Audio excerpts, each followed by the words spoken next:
ninguém vai dizer que foi um pitbull, porque não viu, não é? Não viu. Mas e se tiver um pitbull invisível? É. Entendeu? Por isso que a gente precisa ampliar. Então, eu amplio isso para os meus pacientes, para as pessoas, para entender. Pode ser que você tenha um campo vibratório, um campo que é morfogenético, segundo Sheldrake, que é um biólogo que estuda isso, que é avesso, né? Eu tive síndrome do pânico há muitos anos, ainda desconhecia a doutrina espírita toda, eu consegui identificar a minha condição de síndrome do pânico por campos vibratórios, campos magnéticos de pessoas, encarnadas ou não, que se aproximavam e eu tinha uma alteração no meu biológico, como se fosse um choque. Você pega um fio, não tem nada ali, você não vê nada, mas você puser na pessoa, ela vai ter um choque. Eu não sei se isso tem alguma coisa ligada ao que você está explicando, mas os nossos telespectadores estão muito, eles sabem muito bem o que eu vou dizer, pessoas que têm aquele olhar de secar pimenteira, não é? A planta, que é um ser vivo, não é? Ela não raciocina, ela não tem as emoções que nós temos, mas costumam dizer que ela reage e ela murcha, exatamente, né? Ao contato de alguém que tem uma vibração mais, um campo magnético mais agressivo ou mais invejoso, coisa do tipo.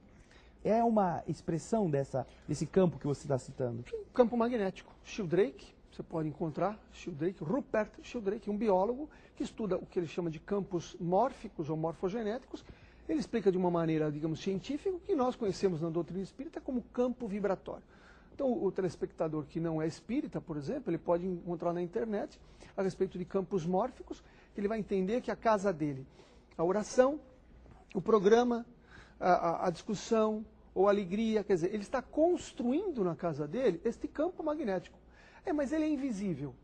Sim, bactéria também é invisível. Depende de que tipo de olhos. Você põe o microscópio e você vê a bactéria. Né? Então, você pode construir o campo magnético na sua casa, na sua empresa. E conforme você constrói, você se alimenta desse campo magnético.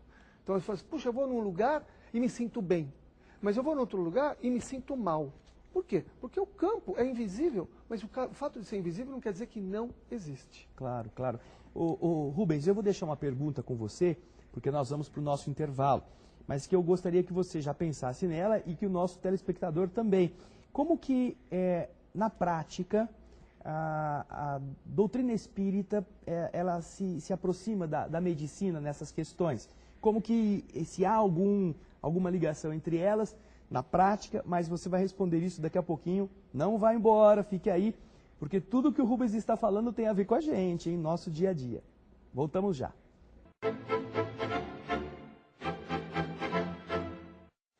Os livros citados neste programa podem ser adquiridos na Mundo Maior Editora. Acesse mundomaior.com.br.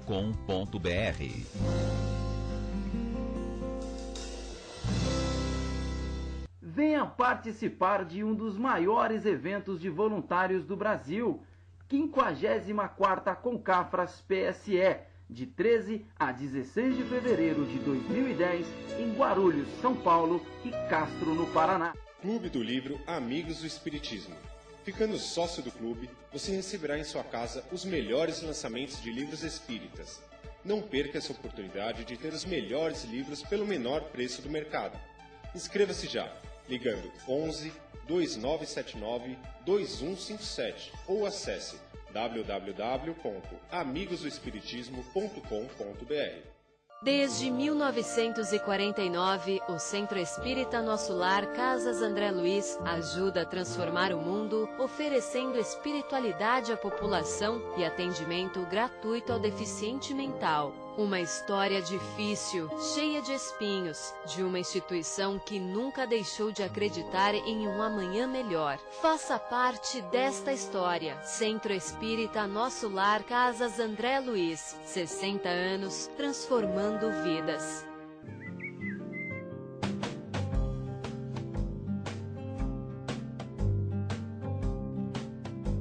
Rádio Boa Nova. A comunicação em prol de um mundo de regeneração.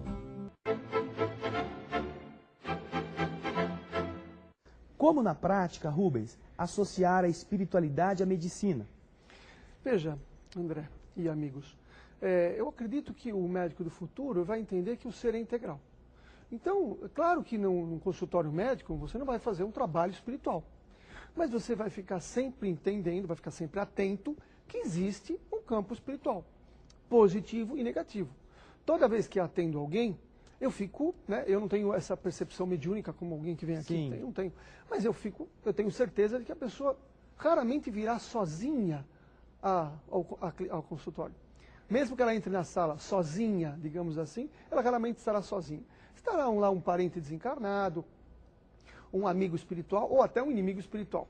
Então eu até acho interessante, eu digo para os meus amigos e pacientes que seria interessante você, antes de fazer uma consulta ao médico, pedir uma ajuda ao médico, sabe? Porque muitas vezes eu encontro colegas que talvez não tenham esta preocupação, digamos assim, ou esta ocupação, né, para se ocupar, e que são, digamos assim, existe uma interferência espiritual até no parecer do médico.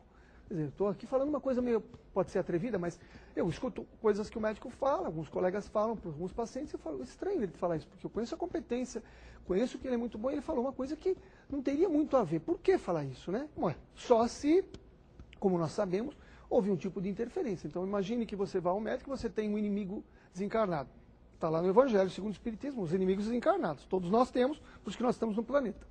E ele vai junto e ele tem acesso, digamos assim, ao médico. Ele vai poder trazer uma informação para o médico mediúnico, embora o médico não saiba que é, e vai dar uma informação que às vezes não tem correlação. Mesmo o médico depois ele fala, meu Deus, por que eu falei aquilo? Por que eu disse aquilo? Então é interessante você pedir uma proteção no ambiente, digamos assim, do consultório. E você que vai na consulta. E, é claro, cada vez mais os médicos, não importa a religião, tá? Não importa a religião. Nós somos espíritas, mas os católicos, os protestantes, os hinduístas, que eles façam uma conexão para que o consultório deles tenha uma certa proteção espiritual e que eles, ali naquele momento, possam servir, né, num canal sempre afirmativo, sempre positivo. Nós temos visto, infelizmente, multiplicar-se o panorama do câncer por toda parte. Crianças, velhos, anciães, adultos, não importa. Como você vê essa realidade e como a medicina integrada poderia auxiliar as pessoas? Eu tive uma oportunidade, André, de estudar um trabalho de um médico alemão apaixonante, onde ele mesmo teve um câncer, depois de um episódio triste na família, onde o filho dele, 17 anos, foi brutalmente assassinado, recebeu uma bala perdida num passeio e ficou 9 meses, 99 dias numa UTI, vindo a desencarnar depois. Pouco tempo depois, o Dr. Hammer teve um câncer e ele, muito estudioso, filósofo, estudando de radiologia dele mesmo, tal, ele não conseguiu encontrar motivos genéticos, alimentares, e então ele chegou à conclusão que poderia ter sido aquele trauma emocional. E foi estudar, ele fez um trabalho fantástico, chamado Nova Medicina Alemã, que infelizmente não é divulgado no mundo, uma coisa muito complicada, mas ele diz o seguinte, na Nova Medicina Alemã, a primeira lei, 100% do câncer é emocional. Isso eu estou falando de uma heresia frente à medicina. Tudo bem, só que eu tenho estudado, todos os pacientes que me procuram com câncer, o tipo de trauma emocional, a maneira que você administra o trauma emocional, faz com que as células corporais se defendam, entre aspas, né? Então esta defesa cria o câncer. Então ele tem ali uma coisa muito bem estudada, mostrando que muitas vezes o câncer é só uma resposta biológica de sobrevivência. Então o câncer não é uma célula ruim, não. É uma célula que vem te ajudar a resolver uma questão emocional, um conflito que você não resolveu. Por isso que os animais têm câncer.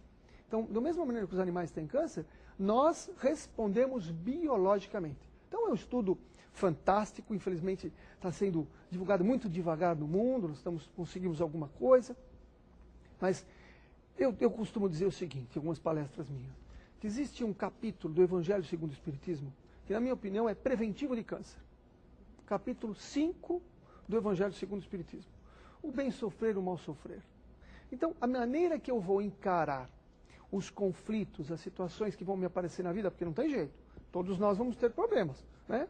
André Luiz mesmo fala, né? Quando você resolver um problema, fique tranquilo, logo, logo vem outro. Isso aí. Sim. Então, todos nós teremos conflitos, teremos problemas para resolver.